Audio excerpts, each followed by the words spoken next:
If you want to know whether you are truly brave, look at whether you can still rise up and keep moving forward during the darkest and hardest moments of your life. When your well laid plans fail completely, your rent is overdue, your body is weary and ill, everyone around you is displeased with you, and even your car breaks down, the person who can still tell themselves, "Nothing can stop me," is the one who possesses true courage. Cultivate a resilient quality. Tell yourself repeatedly in your heart, "I will not be knocked down, no matter how tough the circumstances become. I will never give up, and nothing can truly stop me from moving forward." When someone apologizes to you, provided the apology is sincere and warranted, refrain from simply saying, "It is okay." Doing so can inadvertently suggest that you do not deserve the apology. A better approach is to state directly, "I accept your apology." This offers a complete response to the other person and brings the process to a proper conclusion.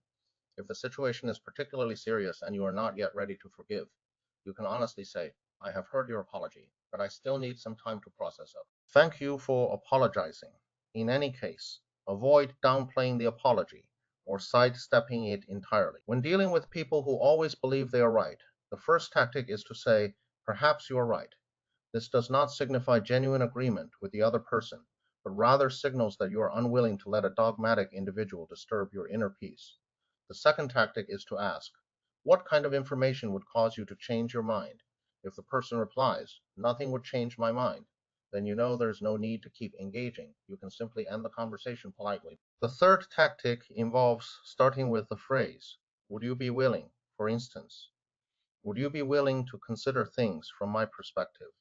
If the answer is no, then it is not worth wasting any more time trying to communicate with such a person. When arguing like a lawyer, the key rule is to keep it brief.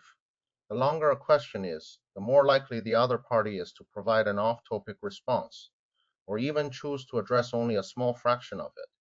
Therefore, when asking questions, it is advisable to focus on a single fact at a time, keeping your inquiries simple and direct.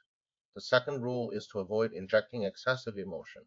The more intense your emotions become, the more easily the other party may become unsound. The third rule is to refrain from using profanity.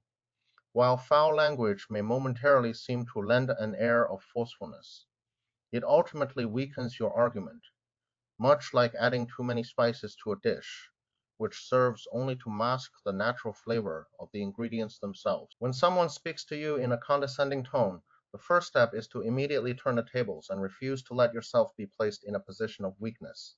You can directly point out that the other person's behavior falls short of your standards. For instance, by saying, "The way you are treating me right now makes me feel very uncomfortable." This allows you to reclaim the initiative in the conversation, compelling the other party to adjust their attitude in order to continue communicating.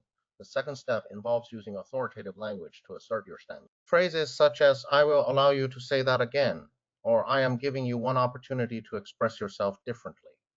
These expressions clearly convey that you retain control over how you are treated. The third step is to reset the ground rules for the conversation by prefacing your remarks with, "I am willing."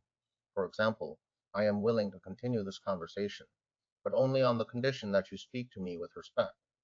In doing so, you clearly establish the terms under which further communication may proceed.